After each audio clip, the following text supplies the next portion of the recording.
여러분 안녕하세요. 네, 저는 서울대학교 전기정보공학부에서 강의하고 연구하고 있는 교수입니다. 여러분들과 자동차 얘기를 좀 할 텐데요. 자동차 안 타고 다니시는 분들 안 계시죠?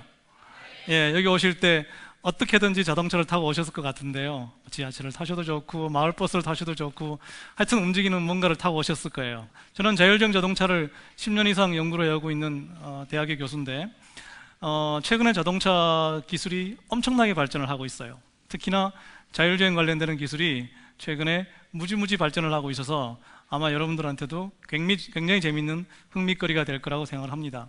여러분들 자동차가 언제 발명된지 아십니까? 예. 그러면 자동차가 지금 역사가 얼마나 된지 혹시 아시겠습니까? 답 드릴게요. 110, 120, 130, 140, 150 뭘까요? 130 손 들어보세요. 130. 여기 두 분 들이세요. 나중에 책 들이세요. 했다가. 예, 맞습니다. 올해로 정확하게 131년 됐습니다. 독일에서 발명됐고요. 여러분들 잘 아시는 벤츠라는 자동차의 창립자가 자동차를 만들었습니다. 가솔린 엔진 기반의 자동차를 만들었고요. 그 사이에 엄청나게 발전이 됐습니다. 자동차가. 근데 불행하게도 이 자동차가 좋은 문명의 이익이긴 하지만 가끔씩 우리한테 불편함을 제공해 주기도 합니다. 그 불편함이 뭘까요? 맞습니다. 교통사고입니다. 바로 교통사고. 한 해 교통사고로 인해서 엄청나게 많은 분들이 돌아가시고 다치십니다.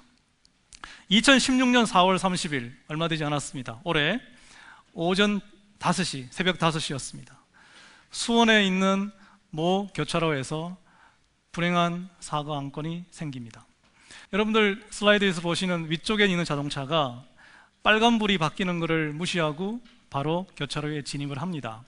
아래쪽에 있던 자동차가 그 진입하는 자동차를 못 보고 진입했다가 뒤늦게 발견을 하고서는 핸들을 꺾었지만 속도를 늦추지 못해서 반대편 차편에 있는 차로에 있던 가로등을 들이받고 현장에서 운전자가 사망합니다.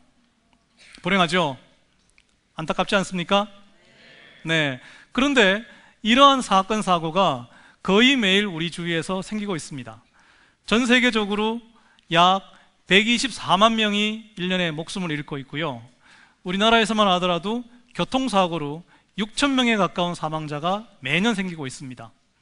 그로 인한 경제적 손실은 말할 것도 없고 사고 원인으로 따졌을 때 심혈관성 질환보다도 더 높은 랭킹 8입니다. 교통사고로 인한 사망자가. 여러분들 교통사고가 무엇 때문에 주로 생기는지 여러분들 이유를 짐작하시겠습니까? 제일 큰 이유가 뭘까요? 맞습니다. 인간의 실수입니다. 그 숫자가 얼마나 될 것 같습니까? 80 손 들어보세요. 90 손 들어보세요. 네, 너무 많아서 못 드리겠네, 이번 질문에 대해서는. 예, 맞습니다. 교통사고의 90%가 인간의 실수 때문에 발생하고 있고 더 정확하게 말씀드리면 94%입니다. 94%가 인간의 실수로 해서 생기고 있고 그로 인해서 엄청난 경제적 손실과 사망자, 부상자가 발생하고 있습니다. 그런데 교통사고의 유형을 따져보면 여러 가지 유형들 중에서 특별한 몇 가지 유형이 더 많이 발생합니다. 예를 들자면 미국의 경우입니다만은 후방 충돌이라든지 교차로에서 측면 충돌이라든지 아니면 차선 변경 시의 충돌이라든지 이런 특징된 사고들이 더 많이 발생을 하고 있습니다. 그래서 미국의 교통국에서는 이런 사고들을 미연에 예방할 수 있는 특수한 기술들 개발에 지금 박차를 가하고 있고 자동차 제조회사들에게 그런 기술들을 장착한 자동차를 출시하도록 강력하게 권고를 하고 있습니다. 이러한 교통사고는 최근에 화두가 되고 있는 고령화 사회, 고령사회와 전혀 무관하지 않습니다. 고령 운전자의 교통사고 증가 비율이 55세에서 59세 사이가 123% 증가한 반면에 75세 이상의 고령 운전자로 인한 교통사고가 800% 증가했습니다. 엄청난 숫자 아닙니까? 우리 다 고령화로 사회로 지금 집어들고 있는데 또한 65세 이상의 운전자 사망 비율이 11%에서 18%로 크게 증가를 했습니다. 이러한 사건, 사고들이 결국은 우리의 이 현실을 참 슬프게 만들고 있는데요. 여러분들 교통사고에서 결정적 시간이 있다는 걸 혹시 알고 계십니까? 충돌 사고의 80%가 사고 전 몇 초 전에 인간의 부주의로 인해서 발생할까요? 네, 이 질문도 너무 대답하시는 분이 많아서 선물을 못 드리겠습니다. 정확합니다. 3초입니다. 예, 3초 동안의 인간의 부주의 때문에 수많은 사고들이 발생을 하고 있고요. 뒤집어 얘기를 하면 3초 동안의 인간의 부주의를 바로잡을 수 있는 방법이 있다면 그 많은 사건, 사고들을 방지할 수 있다는 얘기도 될 수 있겠죠. 그런데 문제는 이성적인 판단이 힘든 경우들이 많습니다. 무슨 말인가 하면 3초 동안의 인간의 부주의로 사고가 생겼을 때 그 사고가 잘못됐다는 것을 알고 이성적으로 바로잡으려고 노력을 해도 그게 힘들다는 얘기입니다. 방금 보셨던 이 동영상은 실제로 촬영된, 제 근처에서 촬영된 동영상인데요. 지금 반대편 차선으로 사라진 이 자동차가 30m 절벽으로 떨어졌습니다. 네. 근데 본인은 반대편 차선에 있는 주차구역에 주차를 하기 위해서 대기 중이었는데 후방 추돌을 당해서 본인도 모르게 반대편 차선으로 떨어졌습니다. 근데 거기는 연석도 있었고 반대 차로도 있었고 인도도 있었고 여러 가지 물건들이 있었는데 그것들을 전부 다 넘어서 반대편 차로로 떨어졌습니다. 근데 정말 다행스럽게도 이 운전자는 이 나무에 걸리고 저 나무에 걸리고 하면서 목숨을 건졌습니다. 그런데 사고 이후에 이 운전자로부터 들은 진술이 있습니다. 그 짧은 순간 동안에 왜 브레이크를 잡지 않았느냐라고 물어봤더니 그 운전자가 하는 얘기가 전혀 정신이 없었습니다. 내가 뭘 해야 될지 전혀 정신이 아무런 생각이 들지 않았습니다. 이성적인 판단이 불가능했다는 얘기를 들었습니다. 예, 맞습니다. 인간은 3초 동안의 부주의로 인해서 생기는 그 사고에 대해서 뒷수습을 할 수 있는 방법이 이성적으로는 불가능합니다. 이게 인간의 바로 판단 능력이고 인간의 한계인 것이죠. 이런 교통사고의 문제점들을 근본적으로 해결하기 위해서 유럽 국가들이나 미국에서는 이미 20년 전부터 비전 제로라는 운동을 시작을 했습니다. 이런 비전 제로 운동은 자동차 제조라든지 제도 개선 또는 인프라 구축 등등의 종합적인 관점에서 교통사고를 줄이기 위한 노력의 일환이었는데요. 이런 노력의 일환으로 스웨덴 같은 나라에서는 교통사고 사망자의 비율을 미국의 3분의 1로 줄일 수가 있었습니다. 그런데 비전 제로가 성공하고 난 이후에 전문가들을 모아서 두 번째 설문을 해봅니다. 비전 제로보다 더 효과적인 방법이 뭐가 있겠느냐라고 물어봤을 때 많은 전문가들이 하는 얘기가 바로 자율주행 자동차 기술이 대안이 될 수 있습니다라고 답을 했습니다. 그래서 오늘은 여러분들과 자율주행 자동차 기술이 이런 사고들을 얼마나 감소시킬 가능성이 있는지에 대한 얘기를 조금 더 해보도록 하겠습니다. 지금 보고 계시는 이 자동차는 서울대학교 캠퍼스에서 거의 매일 돌아다니고 있는 스누브라는 자율주행 자동차입니다. 물론 제가 개발을 담당하고 있긴 합니다만, 그러면 이런 스누브 같은 자율주행 자동차가 얼마만큼 사고를 감소시키는데 효과가 있을까요? 한번 동영상을 보시겠습니다. 이 동영상은 서울대학교 캠퍼스에서 돌아다니는 스누브를 촬영한 영상입니다. 캠퍼스라고 얘기는 하지만 사실은 일반 도로와 거의 차이가 나지 않는 도로들입니다.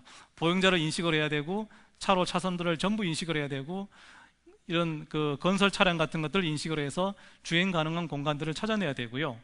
앞차가 정차되어 있으면 그거를 추월해서 추월도 해야 되고, 그 다음에 이 눈이나 비가 오는 상황에서도 안전하게 주행을 할 수 있어야 됩니다. 이런 상황들이 모두 가능해야 일반 도로에서 주행이 가능합니다. 근데 다행스럽게도 스누버는 이러한 능력을 모두 갖추고 있고요.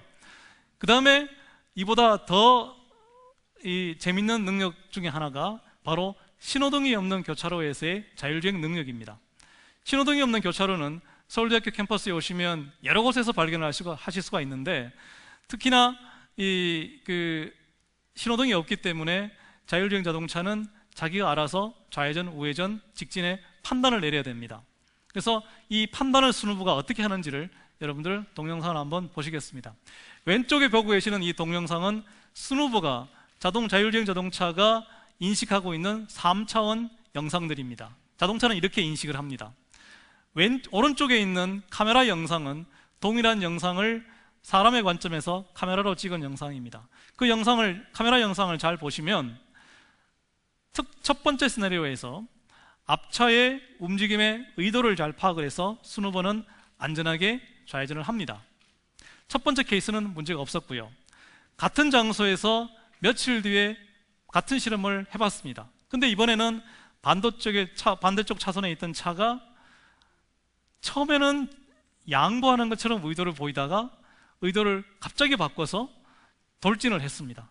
근데 만약에 이런 상황에서 순 후보가 순간적으로 판단을 하고 대응책을 마련하지 않았으면 아까 수원의 교차로에서의 사고처럼 아마 대형 사고를 당하고 순 후보는 크게 파손되었을 것 같습니다.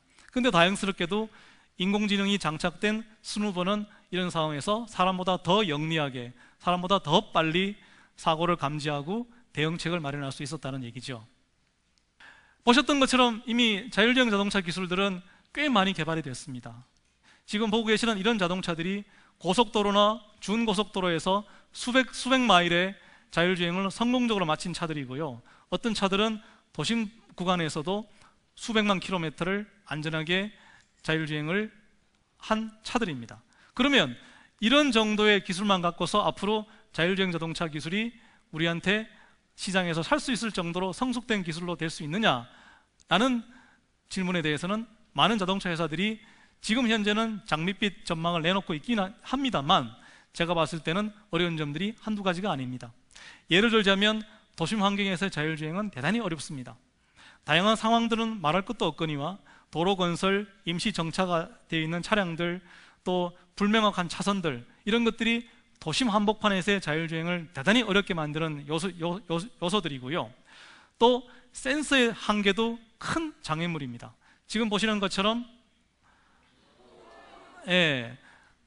가시광선을 이용한 카메라 센서 같은 경우에는 물체가 무언가에서 가려 있으면 물체를 탐지를 할 수가 없습니다. 그래서 이런 문제들을 극복하기 위해서 다양한 종류의 센서들을 한꺼번에 쓰는 기술들이 사용되고 있기는 하지만 그런 센서들도 역시 한계점을 갖기는 마찬가지입니다.